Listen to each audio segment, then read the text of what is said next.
podcast is part of the Sports Social Podcast Network. The Two-Footed Podcast is brought to you by EPLindex.com and our presenting sponsor, Liberty Shield. Liberty Shield is a VPN provider. A virtual privacy network allows you to go online, change your location, access things you're geo-blocked from, while keeping your data safe. So, as an example, if you are a UK expat and want access to BBC iPlayer to watch Match of the Day, or ITV Hub, or all four, but you get that message that says this content is not available in your location, a Liberty Shield VPN gets you around that block, allows you to watch whatever you want on those services while also keeping your data safe. And it goes further than that. It allows you to open up Netflix's entire library by just changing your IP address. Liberty Shield is the #1 rated VPN provider on Trustpilot with 5-star ratings across the board. So go to libertyshield.com right now, use the code EPL25 and get either the hardware package or the software package. The hardware package is a router that you plug into your existing router, and any item you want to change the IP address on, be it your phone or your television, you connect that to the new Liberty Shield router. All other items can remain connected to your existing router.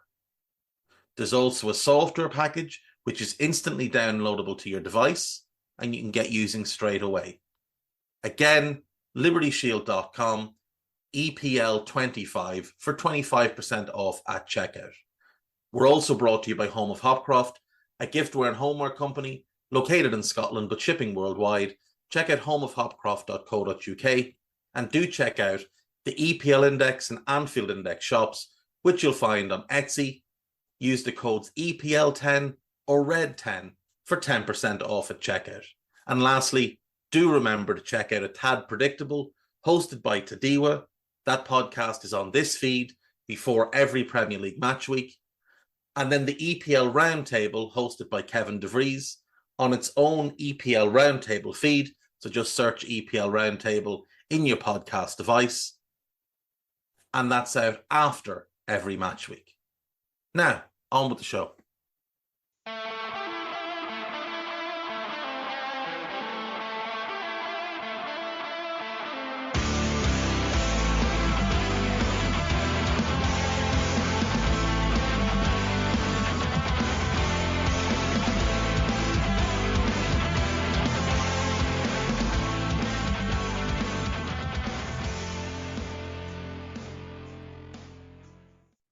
What's good, boys and girls? Two-Footed Podcast. Today is Wednesday. It is the 3rd of January. Still not feeling the best. Still a bit spacey, so expect rambling. We had one game in the Premier League last night, and it turned out to be a fairly dull affair overall. West Ham 0, Brighton 0. I was really disappointed in West Ham's performance, to be totally honest. Really disappointed in West Ham's performance. They're at home. They're coming off big wins. I had hoped that they would be more aggressive. Instead, they were really passive in the game. Brighton dominated. Areola had to make a couple of good saves. Pascal Gross probably missed the best chance of the game. Free header from 7-8 yards out, straight at the goalkeeper. But it wasn't the type of game I was hoping for. Now, part of it is Brighton were missing a number of players and weren't helped by the fact that Adam Webster got hurt and they didn't have another centre-back to bring on, so they had to shuffle their pack quite a bit. But it just wasn't a great game. But both sides will be happy enough with the point. It leaves West Ham in 6th. Brighton move up to 7th, ahead of Manchester United on goal difference. West Ham are 5 points off Spurs. And like I said yesterday, I do think that top 5 have separated themselves. And then it's the next group, which West Ham are the top of, and I would go as far as Bournemouth as the bottom of. They're the teams I think can battle out for Europa League, Europa Conference League, the second Europa League spot. One of them will go to whoever misses out on top 4. Brighton have had such a weird season so far. They've had a lot of injuries. They haven't defended well. Last night, the clean sheet is massive for them because they've been just really open. Now, part of that is the way De Zerbi plays. Like, his teams have never been particularly good defensively. A big part of that is he's never had the individual quality in defence. He does a very good left back at Brighton in Estupinan, but he's missed most of the season. That was Brighton's first clean sheet of the season. It was game 20. And if we look back at last season, it's their first clean sheet since the 14th of May when they played Arsenal in their 34th game of the season. So they went 23 games without a clean sheet. Again, individual quality isn't really there, but you look at who they have. I mean, Lamptey's missed some games. Igor Julio hasn't settled in. Adam Webster's had a really poor season. Like, he has fallen off drastically over the last 18 months or so. He wasn't helped by losing his spot to Colwill last year. I think that really hurt his confidence. Lewis Dunk has been very poor this season, and he's all of a sudden starting to look his age. I don't think Van Hecke is particularly good. He's good on the ball. I don't think he's a particularly good defender. Estupinan is tremendous, but like I said earlier, he's missed so much time. And Veltman, he's also looking his age. He's about to turn 32, same as Dunk, who turned 32 in November, and they just look like they're a little bit past their best. They're having to play people like Milner, who turns 38 tomorrow and really isn't good enough to play in the Premier League anymore. They're having to play Pascal Grouse at fullback at times, and he's fine, but they miss him in midfield when he's not there. Hinchelwood, he's a child. He'll be 19 in April. He's a good midfield prospect. He's had to play him at fullback a couple of times, and it doesn't look right. So I do think if they're going to do anything in January, it needs to be a defender. Primarily, I'd go right back, because then you could use Veltman a bit more in the middle, where his aging might not be as exposed. I'd just like to see them tighten things up a little bit.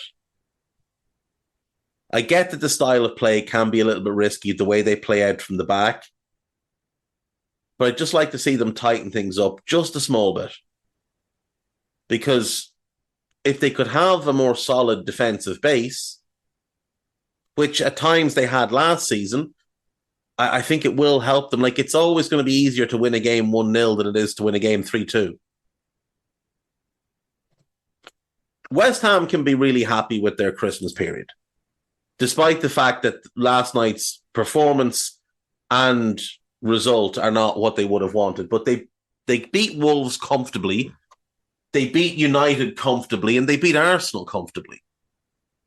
And Arsenal fans can crib and cry and point to XG and all the rest of the nonsense and field tilt and all that horseshit. West Ham deserve to beat them.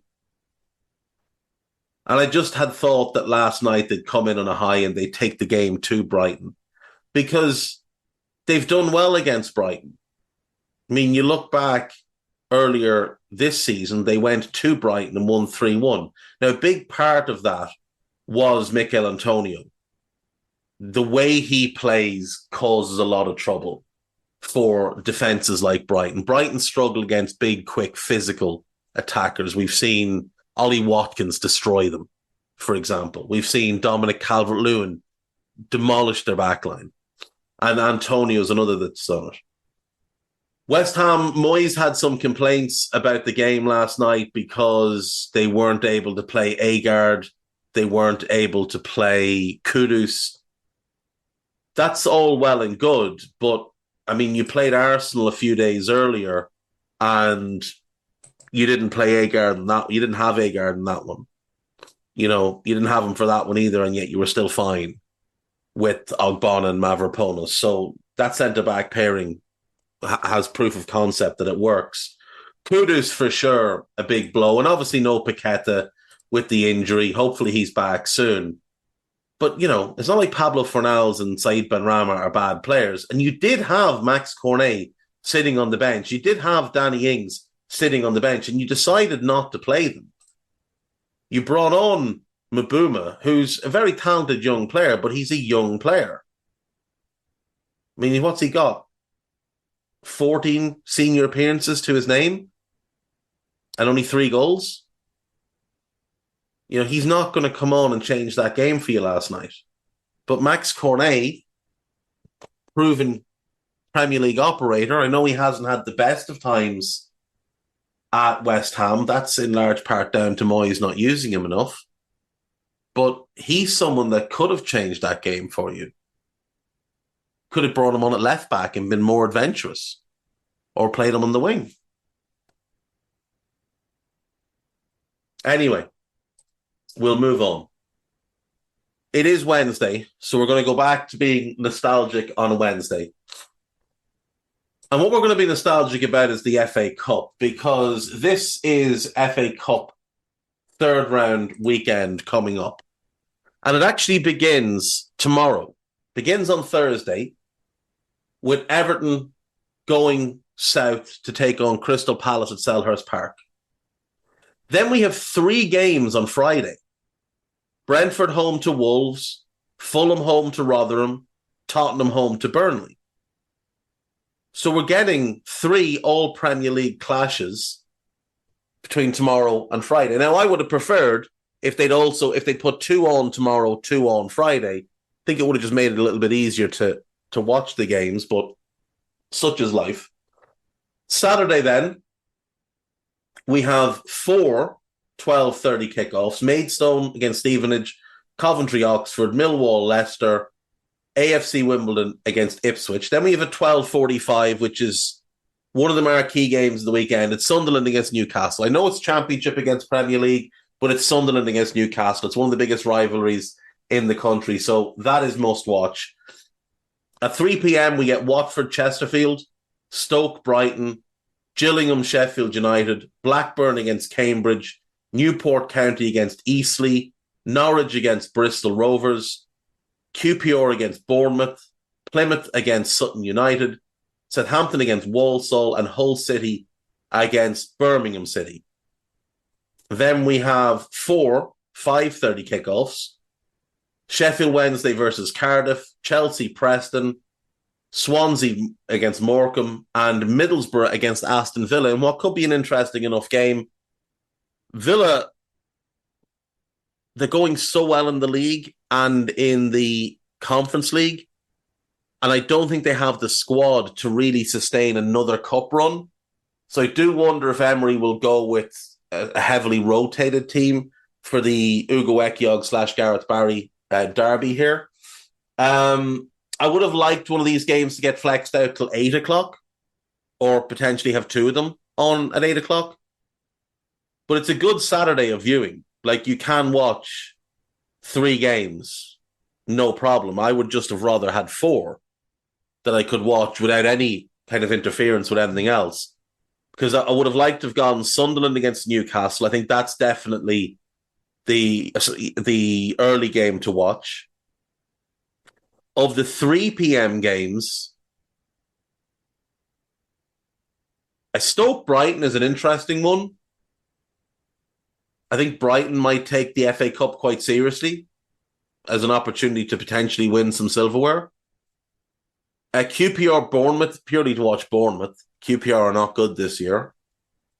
Or Hull versus Birmingham, if you want to see what a mess Birmingham have become. Now, Rooney's obviously gone, but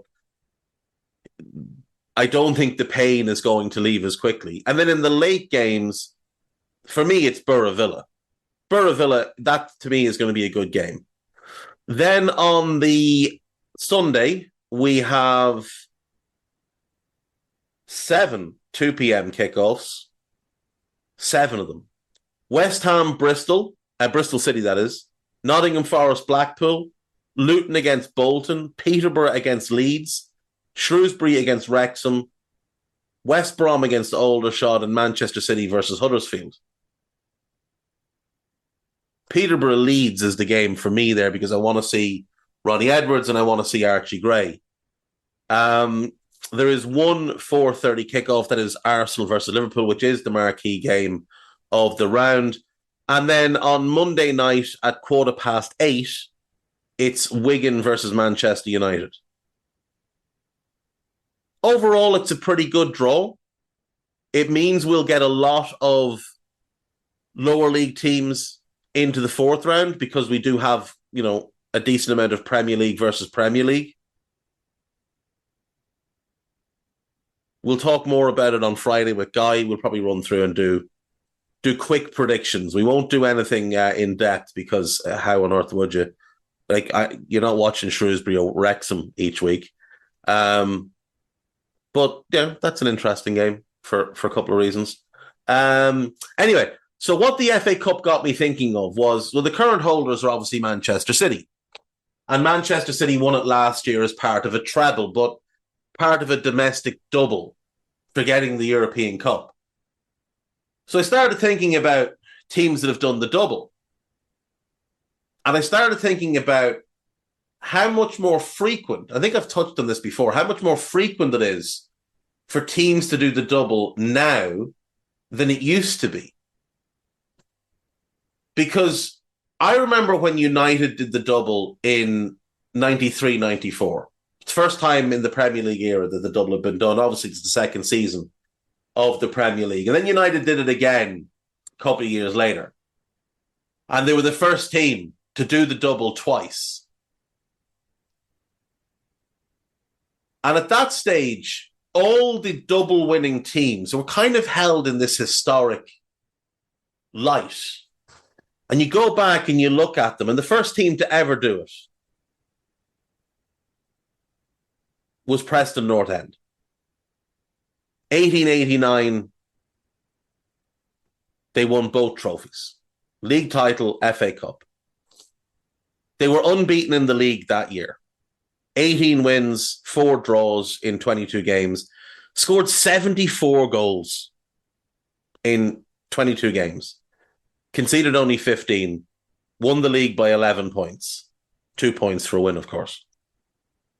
In the FA Cup, they won all 6 matches without conceding a single goal, which is an immense achievement. They beat Bootle, they beat Grimsby Town, they beat Birmingham St. George's, West Bromwich Albion, and Wolverhampton Wanderers.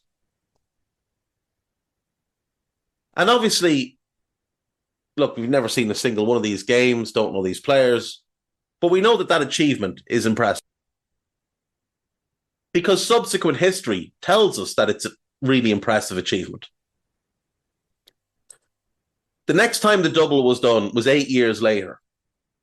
Aston Villa did the double. Played 30 games in the league, won 21 with 5 draws and 4 defeats, scored 73 goals, conceded 38, 47 points. Also went on and won the FA Cup, defeating Everton in the final, 3-2. They'd beaten Liverpool in the semi-final. In the third round, they knocked out Preston, quarter-final as it was, knocked out Preston. They'd knocked out Notts County, and they had knocked out Newcastle. And then nobody did it for 64 years. And it became the stuff of myth. The idea that you could win both at the same time. Until the legendary Spurs team of Bill Nicholson in 1960-61. Now, this season, in many ways, haunts Spurs fans because it's the last time they won the league title. They'd won it in 1951. They win it again in 1961. This is their third time winning the FA Cup. They've obviously gone on and won it 5 times since. But this is the last time they win the league title. They finish 8 points clear of Sheffield Wednesday, 42 games played, 31 wins, 4 draws, 7 defeats, scored 115 goals, conceded 55, 66 points. In the FA Cup, they beat Charlton, they beat Crewe, they beat Aston Villa, they beat Sunderland in a replay, they beat Burnley, then they beat Leicester City in the final. Tired of ads interrupting your gripping investigations? Good news. Ad-free listening on Amazon Music is included with your Prime membership. Ads shouldn't be the scariest thing about true crime. Just head to amazon.com/ad-free true crime to catch up on the latest episodes without the ads. Enjoy thousands of Acast shows ad-free for Prime subscribers. Some shows may have ads. You look at some of the names in that squad. You've got Bobby Smith, rarely discussed what a great player he was. Spent his career with Chelsea, majority of it with Spurs, then played for Brighton and Hastings. 15 caps for England, 13 goals. Didn't get capped until quite late. He was 27. And only had a 3-year span in the national team, but was immensely prolific for them. He scored 33 goals in all competitions that year. His strike partner, Les Allen, he scored 26. He never got capped by England, despite a good career with Chelsea, Spurs, and then QPR. Cliff Jones, on the right wing, he kicked in with 20 goals. And Terry Dyson on the left wing, he scored 17 goals.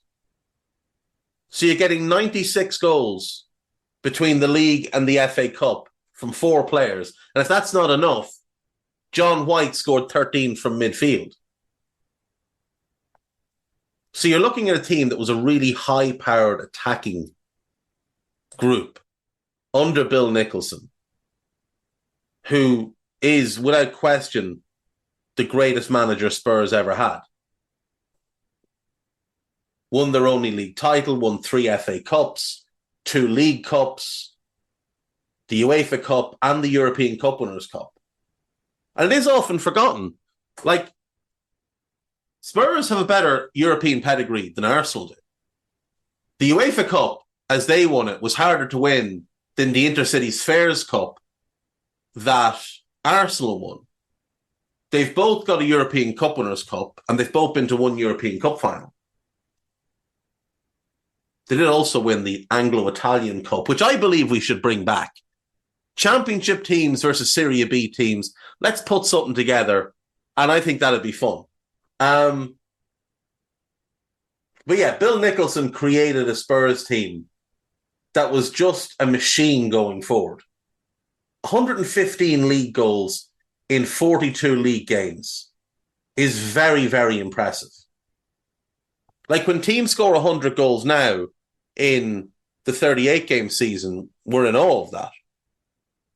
Yes, they played 4 games more. They scored 15 goals more. Now, defensively, they obviously left themselves quite open. That's why they conceded 55. But the team that finished in third conceded 75. The team that finished fourth conceded 77. That was Burnley. Imagine Sean Dyche's horror at the idea that a team he once managed conceded 77 goals in a single calendar season. In the FA Cup, they, again, high-powered. 3, 2, 5, 1, but then 5 in the replay. 3 in the semi-final, 2 in the final. This Spurs team scored for fun. And in that front four of Bobby Smith, Les Allen, Cliff Jones, and Terry Dyson, they had 4 players that could score at a very high level. We got a winger now scoring 20 goals in all competitions. We think it's the best thing in the world. That's a £100 million player. And a midfielder adding 13 goals. Very, very impressive. After Spurs did it, No one does it for 10 years. And unfortunately for Spurs, the team that did it next was Arsenal. Under Bertie Mee, the Arsenal team of 70-71, 42 games, 29 wins, 7 draws, 6 defeats, 71 goals scored, 29 conceded. Football is a bit more similar to what it is now at this point. Prior to that, it was very much, let's just try and score more goals than them and not worry about anything else. In the FA Cup, they beat Yeovil, they beat Portsmouth in a replay, they beat Man City, they beat Leicester in a replay, they beat Stoke in a replay, and they beat Liverpool in the final with Charlie George scoring an outstanding goal from distance. And Charlie George is one of the kind of forgotten talents of the 60s and 70s. One of the guys that really did live the Playboy lifestyle, or was purported to have lived the Playboy lifestyle. Whether he did or not, I have no idea. But he had long hair. He looked like a bit of a lad. He was immensely talented. He didn't quite last the distance at Arsenal. He came through their academy, made his debut at 18. By 25, they were shipping him out. He went to Derby County. He was there for 3 years. And then he went to Minnesota Kicks at the age of 28. Came back, played at Southampton shortly after, had a loan to Nottingham Forest, and then sort of drifted as a journeyman. But that goal, if you've seen that goal, picks it up, shoots from 20 yards, slides and lies flat on his back with his arms aloft. And Arsenal win the cup. That Arsenal team, you've got people like Peter Storey, very, very good midfield player, could also play at fullback. You've got Ray Kennedy, possibly better known for his time with Liverpool than with Arsenal, but he was a great player for Arsenal as well. An incredible player for Liverpool, and one of the most underrated players of all time. You've got George Graham. He obviously probably best known to a lot of people now as a manager at Arsenal, at Leeds, at Spurs, prior to Arsenal, a manager at Millwall. But he was a very good player in his own right. As an attacking midfield type. Tough as nails as well, like most Scots of the time. You got Bob Wilson. And a lot of people know him from some of the TV work that he's done. But he was a great goalkeeper. A truly great goalkeeper. Pat Rice, he was a long-time assistant to Arsene Wenger.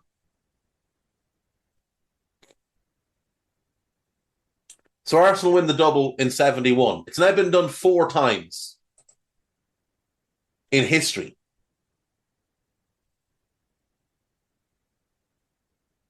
And no one does it again until Liverpool in 85-86. So this was Kenny Dalglish's first season as manager. He was player manager, 34 years of age. He'd taken over from Joe Fagan, who had decided to step down.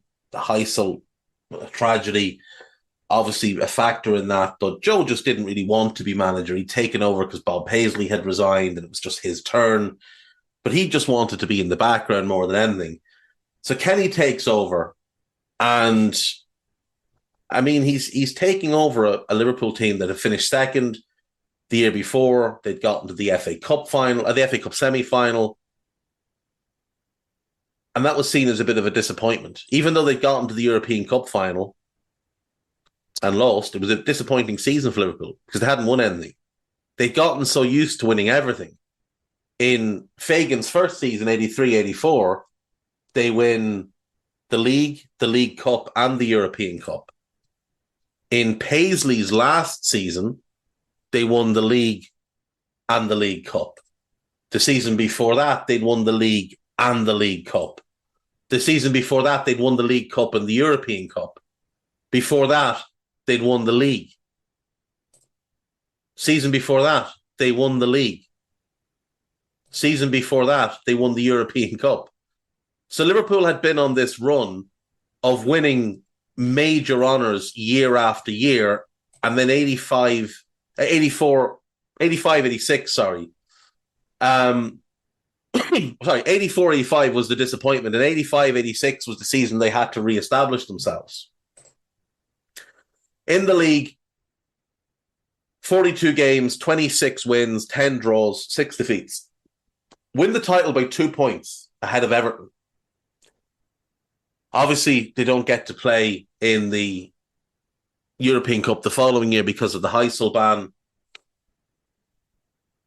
Having pipped Everton to the title by 2 points, thanks to a great run of games to end the season. 4 wins, then a draw, then 7 straight wins. 11 wins out of 12 to end that season. They win the title at Stamford Bridge. Kenny himself scores the only goal of the game. And they snatch the title away from a great Everton team. A genuinely great Everton team. And not only that, they then beat them in the FA Cup final. So they beat Norwich, they beat Chelsea. They need a replay to beat York City. They need a replay to beat Watford. Then they beat Southampton in extra time. 2 goals, me and Rush. And then in the final, they beat Everton 3-1. Now remember, Everton had won the league the year before and signed Gary Lineker, who after Ian Rush played the second best number 9 in the league. Everton finished second and losing the FA Cup final. Lineker does score, put Everton 1 up. Then Rush scores, then Craig Johnston scores, and then Rush scores again. And Liverpool win the double. And they'd won doubles before, but not this double. Because this is a different type of double. This was the one that really mattered. This was the 3rd time in the modern game, and only the 5th time overall that this had been done. And it's 3 years shy of 100 years since Preston had done it. And that's all we've had. From Preston to Liverpool, 5 times the double had been done. 5. And now, that's 97 years, remember. Now, we're 38 years on,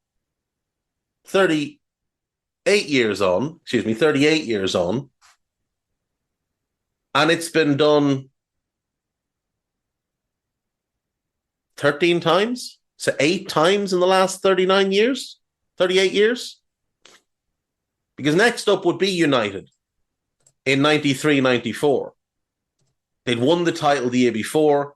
They'd finally broken that jinx, the hoodoo that was over them. 26 years without a title. Finally, Alex Ferguson delivers it.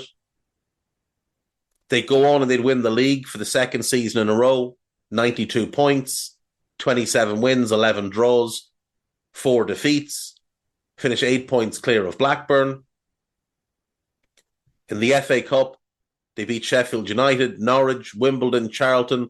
Needed a replay to beat Oldham, having been very, very fortunate to draw the first semi-final. Needing a late Mark Hughes goal. The game had gone to overtime. Oldham had scored. Hughes scored late. Game goes to replay, and United walloped them 4-1. And that FA Cup final, there was never anything more certain than United were going to win that game.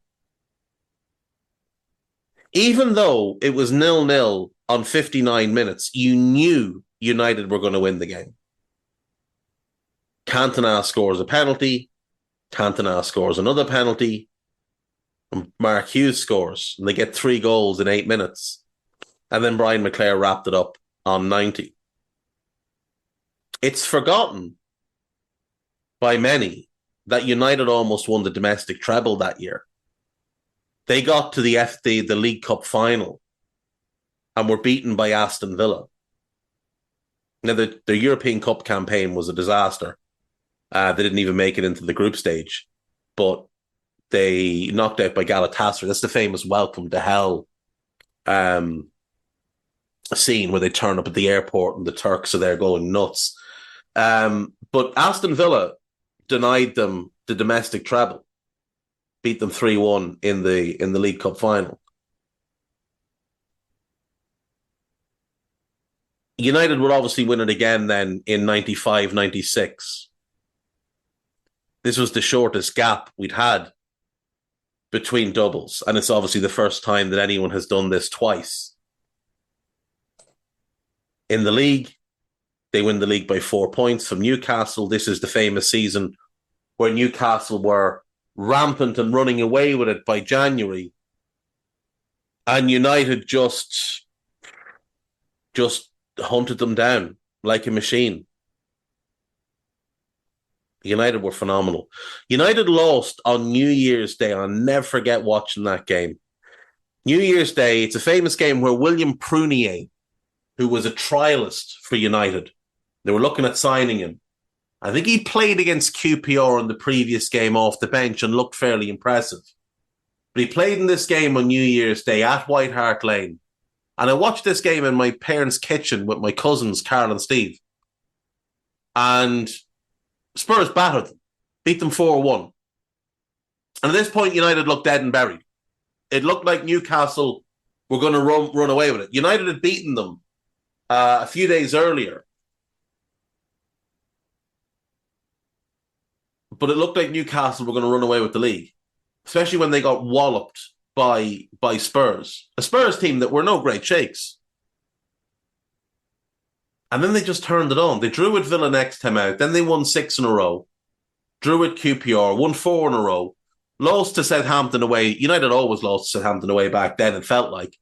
And then they won their last 3 games. And they won the league by 4 points. Newcastle just fell all over themselves in the back half of that season. If we pull up Newcastle's season.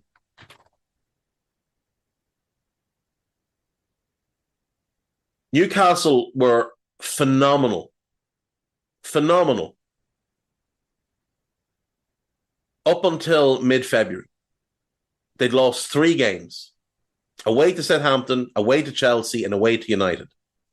They'd drawn 3 games. Away to Tottenham, away to Villa, and away to Wimbledon. Newcastle home games were an absolute banker. They were winning those games. They were just unstoppable. You look at that team, you Xhaka Hislop in goal, Warren Barton at right back, Peacock and Howie in the middle, John Beresford at left back, Keith Gillespie on the right, David Ginola on the left, Lee Clark and Rob Lee in the middle, Beardsley and Les Ferdinand. And that team was going to win the league. You had Philippe Albert, could rotate in at centre-back, could play holding midfield. You had Steve Watson, could play either full-back spot. Robbie Elliott was a solid backup left-back. Paul Kitson, decent deputy in attack. You had Rule Fox. You had Scott Sellers. You had young Darren Huckerby, squad players. And for some reason, and you had Pavel Cernicek as the other goalkeeping option, and he was decent. He was decent. So when Hislop got injured, you had a good goalkeeper coming in. But for some reason, Toon got themselves overexcited in the January. Now, I could understand the signing of David Batty. That Newcastle team were electric going forward, but the knock on them was they were a little bit too open at the back. They were committing too many men forward. So David Batty made sense. He's 27 years of age, proven commodity. He'd won a league title with Leeds. He'd been part of a league title with Blackburn, though he missed most of the season injured. He was an England regular for the squad, maybe not so much a starter, but an England squad regular. Tough as nails. Absolutely tough as nails. Really, really good player. Could understand that move. But you couldn't understand was Tino Asprilla. It was very exciting at the time. He was one of the most entertaining players to watch anywhere in the world. He'd been part of that really fun Parma team with Brolin and Zola. And the first great Parma team. But he was known to be a lunatic. And the signing of him blew up that season. Because the money they paid for him, which was 7 million, which was big money at the time, demanded that he had to play. And in playing him,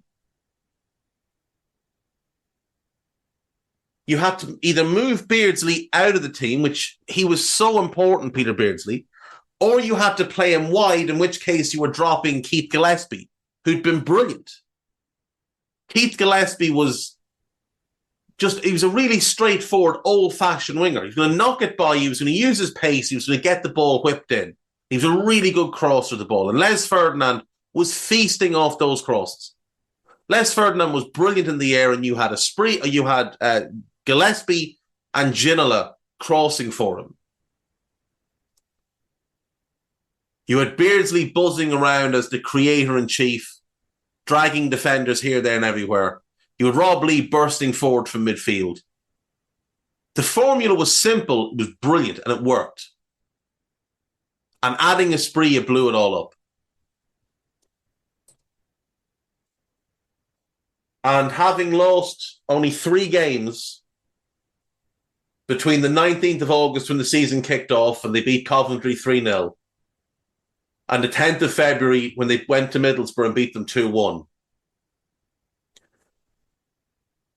Newcastle would lose 5 of their next 8 games, including a home game against Manchester United.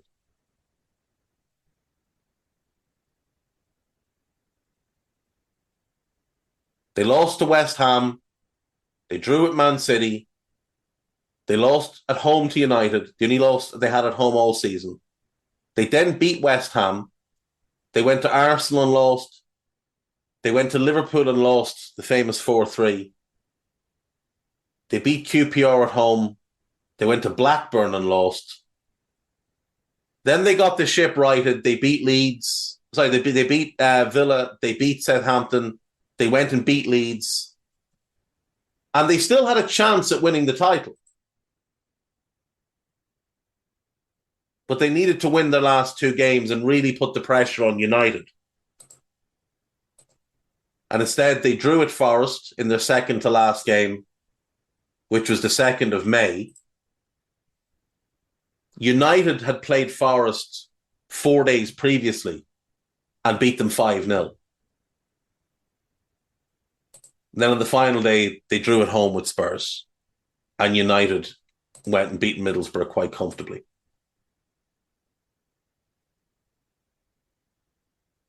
That was a great season. But Newcastle should have won the league that year. The Asprilla signing absolutely blew that team up. United will win the FA Cup to complete the double. They needed a replay to beat Sunderland in the 3rd round. Then they beat Reading, Manchester City, Southampton, Chelsea, and then they faced Liverpool in the final. And this is the famous final where Liverpool turned up looking like a gang of prats, wearing the white suits. The Spice Boys tag was never to leave them after that. It was a fairly dour game, and Eric Cantona won it late on for United after David James did what David James does and fucking come out and flapped it across and made a mess of things. And great finish by Cantona, to be fair. But yeah, United, the double-double. Arsenal would then do it in 97-98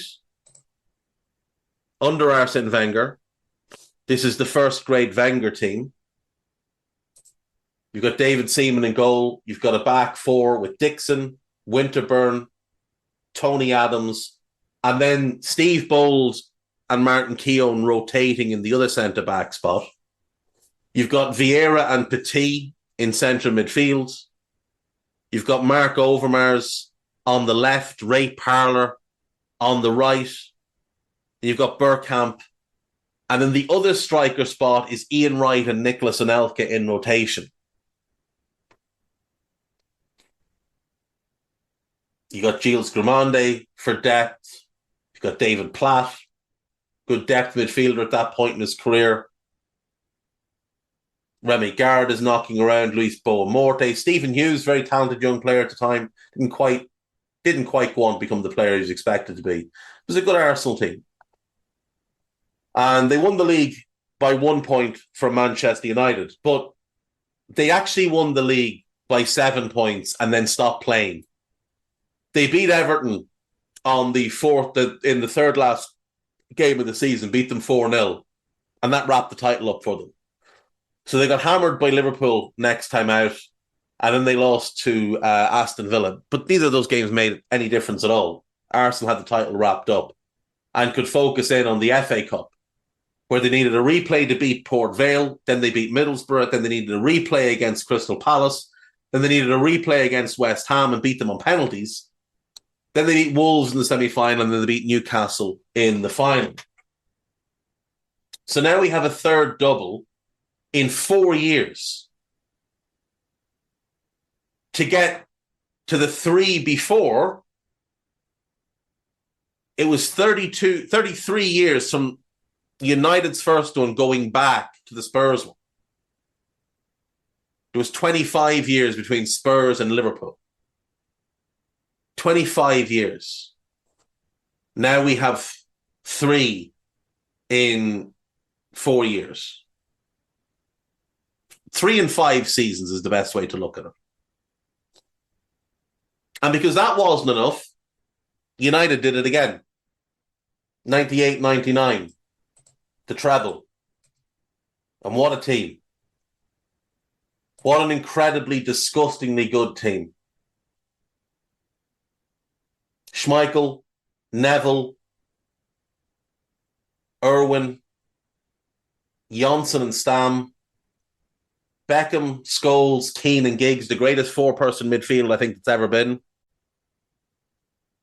And you got Cole and York up front. But it's not just that. What it was with this group was the depth. You had David May, you had Henning Berg, quality backup defenders. Wes Brown, an emerging backup defender, a very promising young player. Phil Neville. People like to laugh. Phil Neville was a good player, a good fullback. In midfield, you had Nicky Butt and you had Jesper Blomqvist. So you had a quality backup in the middle and you had a quality wing backup who could play either side.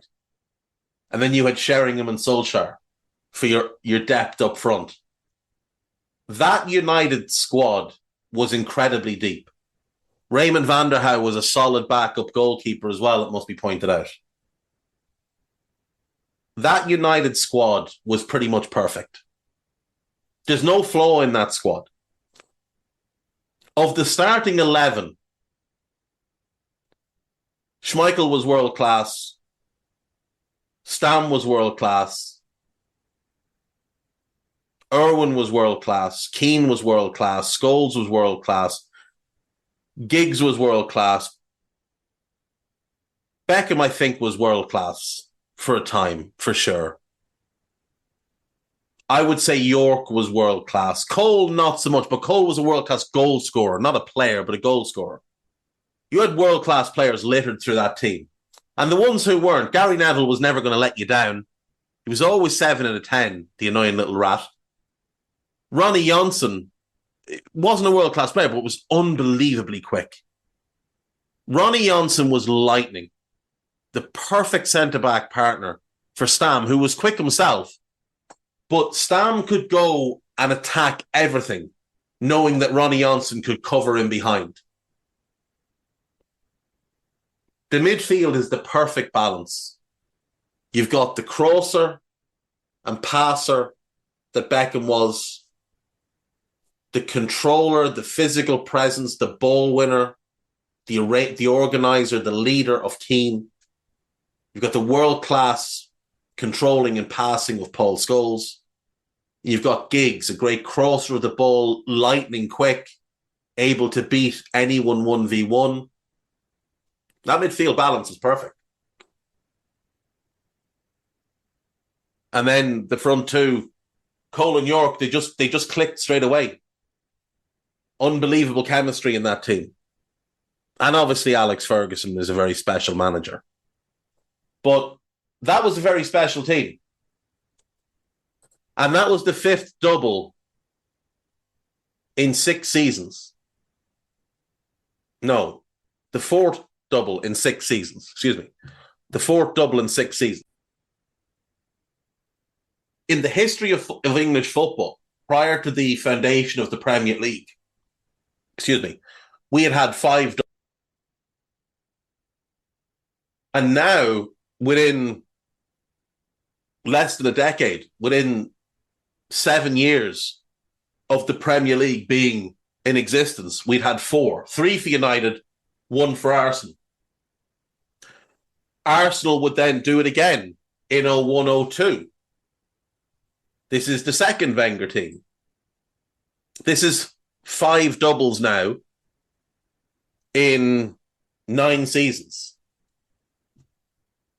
We'd had 5 in 105 years, and now we have 5 in 9 seasons. So this Arsenal team was great, obviously.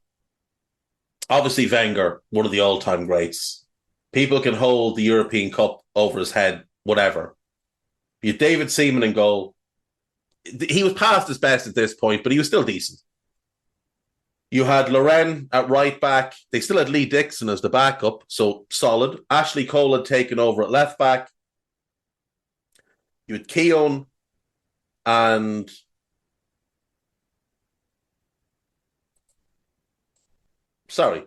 you had Keown and Saul Campbell at centre back. Tony Adams in rotation. You had Vieira in midfield, largely playing with Gilles Grimonde, who obviously isn't quite of the same caliber as the rest of this team. Who else played in midfield? Edu would have played a bunch of games. Ray Parlour played central midfield a decent amount that year as well.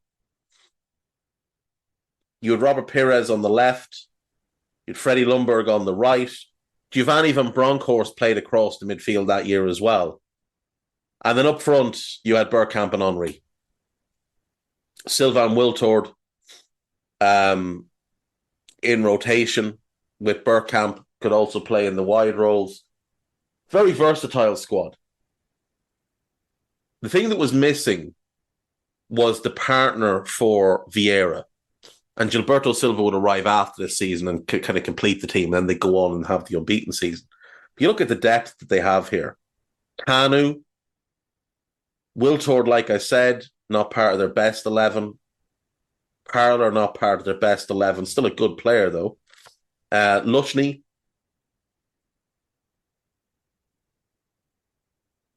Edu. Matthew Upson. He was solid. Richard Wright, who they'd signed with the idea that he was going to be their goalkeeper of the future, and he never quite worked out. Stuart Taylor actually was quite important for them that year. You had Franny Jeffers, another one that didn't work out. Igor Stepanovs, who Ray Parlour tells quite a mean story about him, and I don't really like that story. But yeah, look, there you go. You've got 5 double winners in the first 9 years of the Premier League, having had 5 ever prior to the Premier League, which shows how football had changed. Now, since the Arsenal one, it's only been done 3 times. Chelsea did it in 09-10.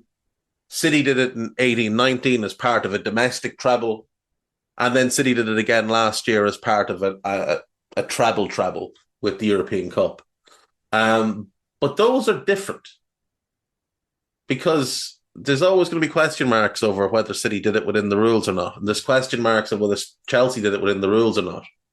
There was never those questions about any of the others. Never. But I remember in the 90s,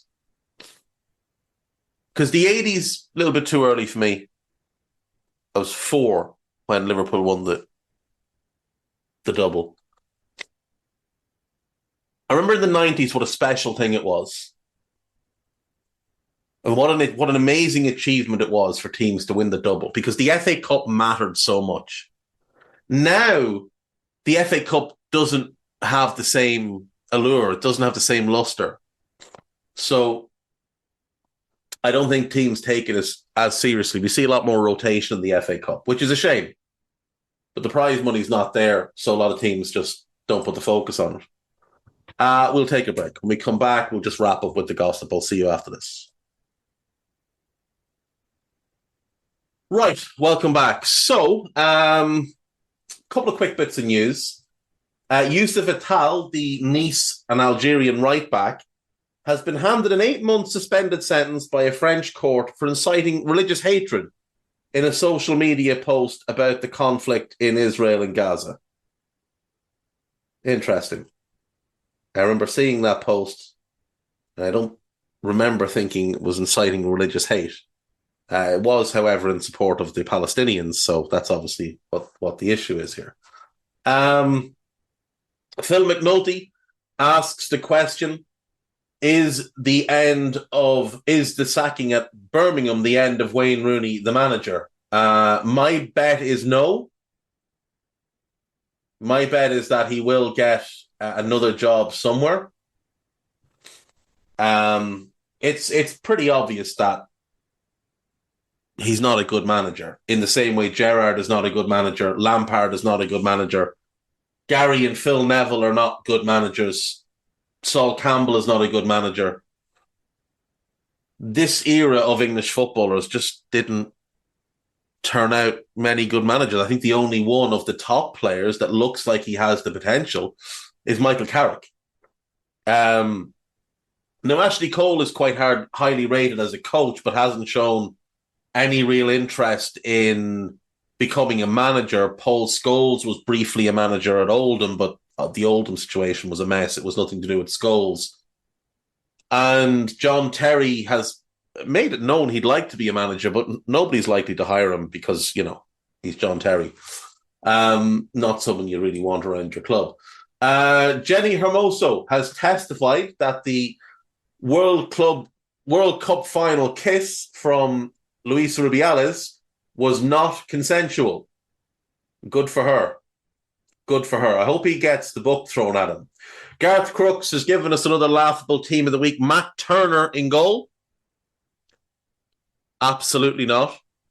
Ogbonna, Murillo and Kilman as the back three. Just going to say no and move on to the midfield of Foden, Palmer, Gibbs White and Olise. They all played really well. I don't have an issue there.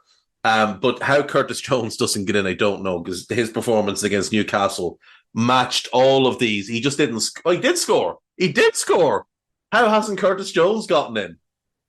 Salah, Chris Wood. I mean, please, what are we doing here? And Hwang, who didn't play all that well, but did score. Gareth Crooks, an idiot. On to the gossip. Newcastle are determined not to be too reactive to their injury issues and stick to their long-term plan in the transfer market, meaning a move for Calvin Phillips could be in doubt. But I would be fairly certain it would be a loan move that Newcastle will be looking for there. Both Crystal Palace and Fulham are also interested. Palace could use him while Doucouré's out, so that does make sense. This is great. Manchester United have drawn up a 4-strong wish list for a new striker in January. Timo Werner's on the list. Okay. Serhou Guirassy. Okay. Thomas Muller and Eric Maxime Choupo-Moting. Who is coming up with these lists? Ivan Toney is hopeful of a move to Arsenal, but the Gunners have no intention of paying the 100 million asking price. Now, the only people reporting that he's hopeful of a move are the enormous spoofer Steve Kay and the enormous spoofer Fabrizio Romano. They're the only people saying that. Nobody else has said anything of the sort.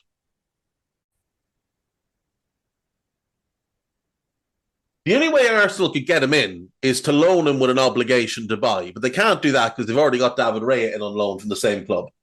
Jadon Sancho is keen on a return to Borussia Dortmund as he considers this the ideal option to regain his best form. Tottenham are unlikely to make a move for Conor Gallagher because they're unable to meet Chelsea's demands. Now, the only people who have linked Conor Gallagher to Tottenham are the enormous spoofers at footballtransfers.com, Steve Kay and Jack Talbot. And it's now them saying that it's unlikely to happen. So well done, lads. Everton are considering a move for Jesse Lingard. Jesus wept. Jan Duran of Aston Villa is a target for AC Milan. Okay.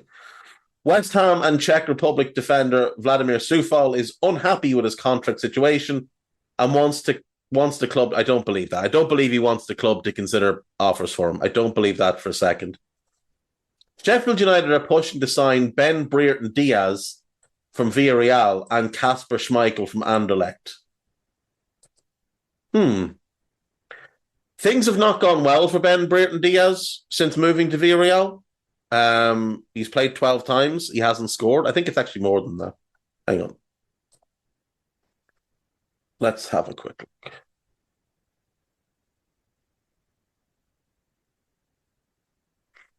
He's played 19 times and hasn't scored or had an assist. I do like the player. I think he is a good player, but it hasn't gone well for him. Now, he hasn't played a huge amount. Should point out 20 appearances, no goals, no assists, but it is only 569 minutes. It's not like he's had starts every week. He's had very few real opportunities. But still, it's not working. He should probably look for something else. Trevoh Chalobah may leave Chelsea this window. We know that. Jim Ratcliffe and Ineos are considering bringing in both Dan Ashford and Paul Mitchell to completely revamp how Manchester United approach the transfer market. That just sounds like a disaster waiting to happen. Arsenal have opened talks over a new contract with Takahiro Tomiyasu. Okay. West Ham could reignite their interest in Max Kilman, but a move is unlikely to happen in January. That's fairly straightforward. Sasa Kalajic is a target for Eintracht Frankfurt if Gary O'Neill will sanction a loan move. Fulham's move for Andre is on hold because they're unwilling to meet the 25 million asking price now that they believe Joe Palhinha is going to stay. That's a bit strange. Liverpool are not interested in signing Palhinha, Andre, or Pierre Hincapié. Let's be fair. Ben Jacobs has no idea what Liverpool are doing. Everybody knows they're not after Andre. Everybody is fairly sure they're not after Palhinha. Hincapié, they do like, but Leverkusen won't sell him because they're losing two players to AFCON. So it's more likely that than anything else, but Ben Jacobs wouldn't know either way. On loan, Everton midfielder, Everton winger, Arnaut Danjuma is a target for Lyon, with the Villarreal man joining Said Benrahma as an option. Okay. Radu Dragusin has agreed personal terms with Tottenham. Brentford are in talks with Real Betis over Assane Diao. Okay. I think we had that one yesterday.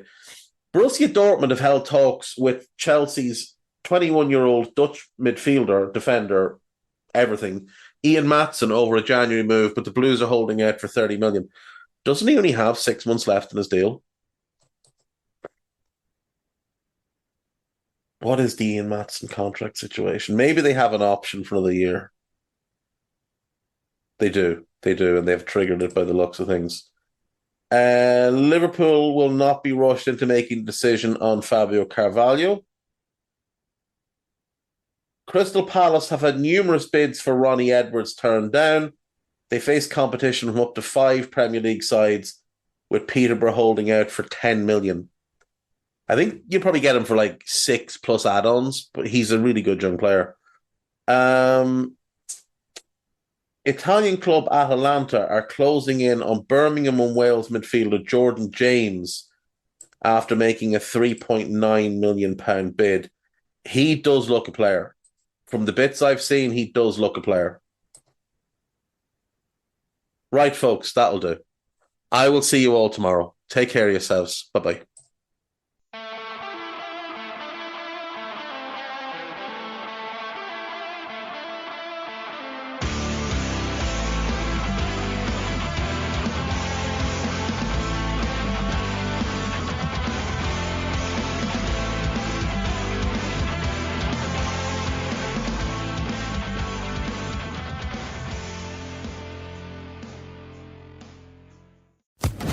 Social Podcast Network.